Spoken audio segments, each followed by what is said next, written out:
আমাদের বাসায় কিন্তু প্রায় সময় এই রান্নাটা করা হয় মাছ আর শুটকি দিয়ে, বা মাছ আর শুটকির ভুনা এই রেসিপিটা। আর যখন দেখবেন যে কিছুই খেতে ইচ্ছে করছে না, তখন আপনারা বাসায় এরকম একটা রেসিপি বাসায় ট্রাই করে দেখতে পারবেন। অনেকগুলো ভাত অনায়াসে খেয়ে নিতে পারবেন। যাদের মুখে রুচি নাই তারা কিন্তু চাইলে এই রেসিপিটা ট্রাই করতে পারবেন, খুবই ভালো লাগে খেতে, আর অনেকগুলো ভাতও খেয়ে নিতে পারবেন। চলুন তাহলে দেখি।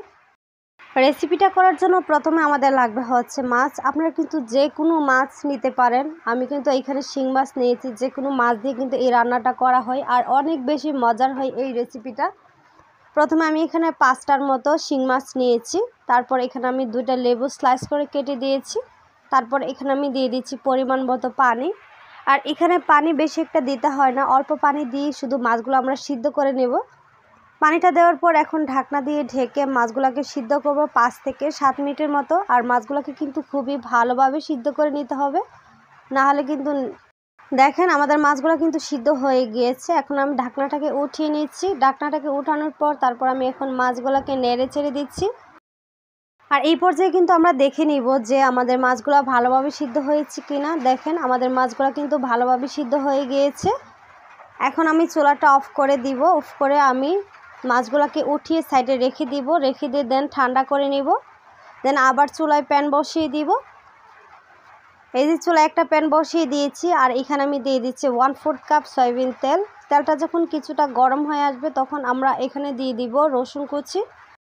আমি এখানে বড় একটা রসুন দিয়েছি, আপনারা চাইলে কিন্তু দেশি রসুনও দিতে পারেন। রসুনটাকে এখন আমি 1 মিনিটের মতো ভেজে নেব। এইভাবে রসুনটাকে 1 মিনিটের মতো ভেজে তারপর আমরা এখানে দিয়ে দিব পেঁয়াজ কুচি। আর আমি এখানে পেঁয়াজ কুচি নিয়েছি 1/4 কাপ। তারপর এখানে আমি দিয়ে দিচ্ছি 7 থেকে 8টার মতো কাঁচা মরিচ। আর মরিচটাকে কিন্তু আমি মাঝখান দিয়ে কেটে দিয়েছি, না হলে কিন্তু ফুটে শরীরে পড়তে পারে। এখন আমি এগুলাকে কিছুক্ষণ ভেজে নেব, লাল লাল করেই ভেজে নেব, কারণ এই পেঁয়াজ রসুনটাকে ভালোভাবে ভেজে নিলে খেতে অনেক বেশি মজার হয়, ভালো লাগে।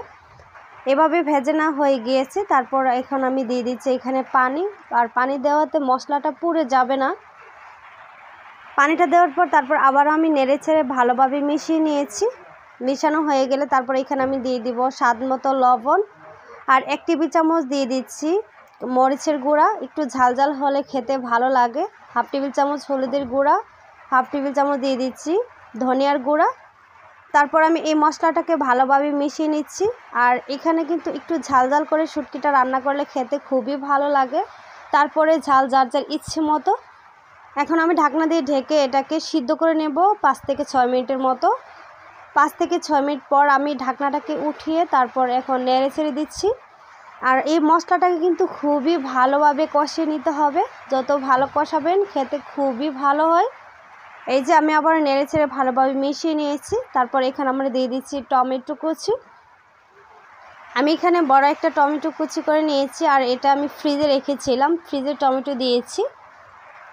টমেটোটা দেওয়ার পর নেড়ে ছেড়ে ভালোভাবে মিশিয়ে তারপর এখন ঢাকনা দিয়ে ঢেকে আবারও এটাকে কষিয়ে নেব 5 থেকে 6 মিনিটের মতো।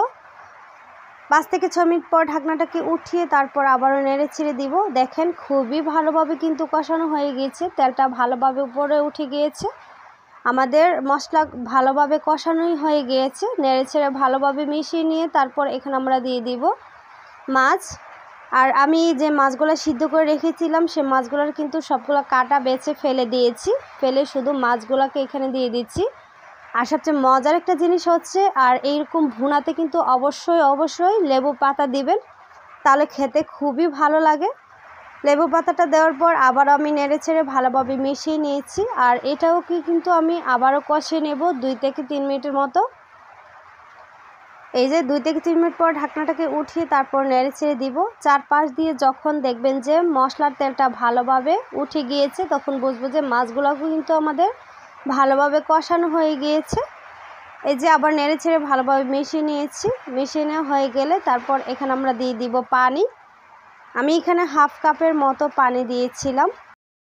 পানিটা দেওয়ার পর আমি নেড়েচেড়ে মিশিয়ে নিয়েছি। তারপর এখানে আমরা দিয়ে দিব শুটকি। আর আমি এখানে নিয়েছি সিদর শুটকি। আমি এখানে 2টা সিদর শুটকি দিয়েছি।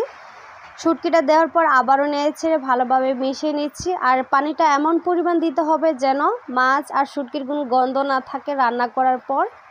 ঢাকনা দিয়ে ঢেকে রান্না করব 3 মিনিটের মতো। 3 থেকে 4 মিনিট পর ঢাকনাটাকে উঠিয়ে তারপর এখন নেড়ে চেড়ে দিচ্ছি।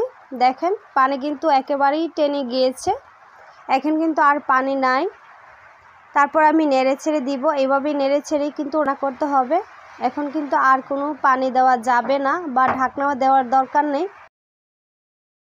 এইভাবে আরও 2 মিনিটের মতো রান্না করে আবারও নেড়ে ছেড়ে দিচ্ছি। তারপর আমি এখানে দিয়ে দিচ্ছি ধনিয়া পাতা কুচি। আমি এখানে 1 মুঠোর মতো ধনিয়া পাতা দিয়েছি।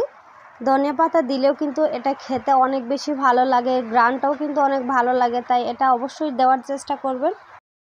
ধনিয়া পাতাটা দেওয়ার পর আরও 1 থেকে 2 মিনিটের মতো রান্না করেছিলাম। দেখার পর আমার রান্না কিন্তু হয়ে গিয়েছে। এখন আমি উঠিয়ে সার্ভ করে দেখাচ্ছি। দেখেন এই ভর্তা ভুনাটা কত বেশি লোভনীয় হয়েছে দেখতে, আর খেতে কিন্তু দারুণ ছিল। যাদের মুখে একেবারেই রুচি নেই, কিছু খেতেই পারে না, তারা কিন্তু চাইলে এইভাবে রান্নাটা করে দেখতে পারেন। এটা দিয়ে অনেকগুলো ভাত খেয়ে নিতে পারবেন। আশা করছি এই নিত্য নতুন রেসিপিটা আপনাদের কাছে খুবই ভালো লেগেছে। আর ভিডিও ভালো লাগলে আমার সাথেই থাকবেন, চ্যানেলটাকে সাবস্ক্রাইব করবেন। সবাই ভালো থাকবেন, সুস্থ থাকবেন, আর আমার জন্য দোয়া করবেন। আল্লাহ হাফেজ।